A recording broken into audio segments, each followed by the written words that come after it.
Welcome back. Well, those of you watching the show yesterday morning will have had to see, I'm afraid to say, me deliver the funniest joke at this year's Edinburgh Fringe, 4 times no less across the 4 hours. But if you missed it, fear not, because we can take you live to Scotland's capital now and bring in the man who wrote and delivered the joke, comedian Mark Simmons. Mark, it's great to have you with us. And as I said just there in the intro, sadly, your joke was butchered by me yesterday a few times, but we're delighted to have you with us. So you can, please, if you will, do the honours of deliver what was this year's funniest joke at the Edinburgh Fringe. Do you promise to laugh?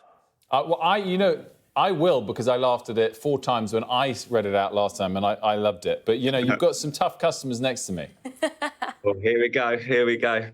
So I was going to sail around the globe in the world's smallest ship, but I bottled it. Much better delivered. They smiled. They did. No, more than that. And Mark, I have to say, what I find so interesting about this joke, and indeed most of the jokes that made the shortlist, is it's quite, and I don't mean this as a criticism because I laughed at every single one of them, as Sadia and Mari know, it's quite a sort of classic, simple pun, as opposed to I don't know what else somebody would say, more complicated humour. Is that a sign of the times? Is that always the case, in fact? And dad jokes, if I was to describe it that way, which I again embrace, it's a compliment, not a criticism, get more criticism than they deserve?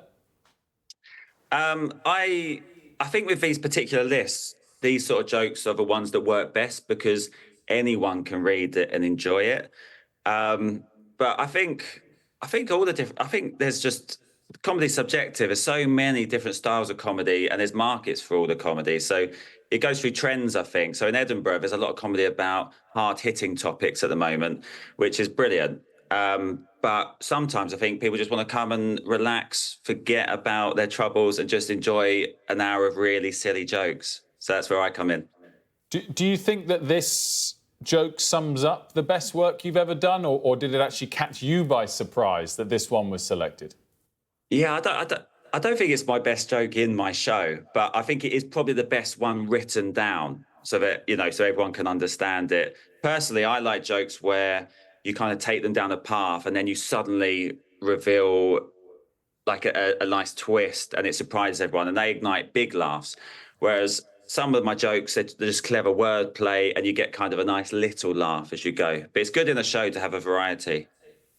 So I've got a question for you. So when you're rehearsing or planning or writing your material, how do you know which jokes are the ones that are going to potentially win you, the top of this hot list, as it were? And how do you know which ones are going to bomb? Do you just have to experiment? Yeah, I don't ever think about this competition, to be honest, until it happens. It's just a nice bit of fun at the festival. But yeah, so I write so many jokes every year because I have to come up with a new hour. So I go around, I spot wordplay, I write them in my phone, then I sit down and I craft the jokes, and I go to a new material night where you try everything, and that's where you find out whether it works or not, because they let you know very quickly. And then if it works, it's in the set, and if it doesn't, I come back and I reword it, and then I go back to the new material nights, try it again. And I mean, sometimes it can take a joke 3 years to get right, but when it does, it's amazing. And Mark, I was going to ask, in terms of those moments when a joke doesn't go well, is it mortifying to you? I mean, I think of screwing up in this job, which happens far too often, but I kind of feel like you get away with it and bounce back quite quickly. But cracking a gag that doesn't work, ouch. In the early days, when you don't really know if you're good at this, it's quite hard, yeah. But once you get to the point where you've done the jokes a million times and they've worked, then you don't question yourself. So if it happens, it can sometimes just be everyone in the room's in a bad mood or something weird's happened in the room. So I actually kind of find it quite funny now when I'm on stage and I tell a joke I've told 100 times and everyone's laughed, and then they're not laughing. And it's this weird feeling. It's only people that have done it will know what that's like. But yeah, I don't find it a big problem now. And actually, if you laugh when that's happening, sometimes they come round because they see you're relaxed.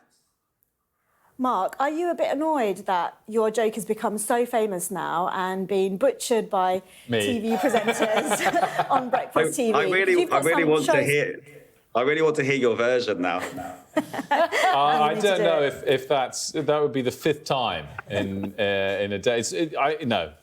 The only power I have is in this moment, and I think after butchering it yesterday, it's best for everyone that we don't go through it. But I mean, what is interesting is how you frame the different types of jokes in the show and the ones that get drawn out for a competition. I mean, do you think the list as well, the overall 15, is actually not really representative of Edinburgh Fringe and how important Edinburgh Fringe is to a much sort of broader type of both comedy and performing arts? Yeah, I think it just needs to be taken as the fun it is. It should be taken seriously.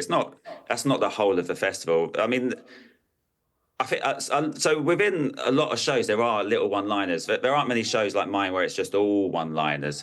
But yeah, there's so much to see up here. But yeah, so no, I don't think it's 100% representative, but it is a bit of fun. Mark, what's up next?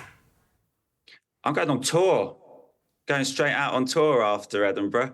It's my debut tour, and it's been going on for a couple of years now, and we've got our last leg of it. So, yeah, there's no rest for the wicked. I'm straight back out at it.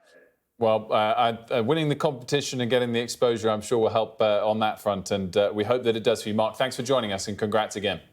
Thanks very much.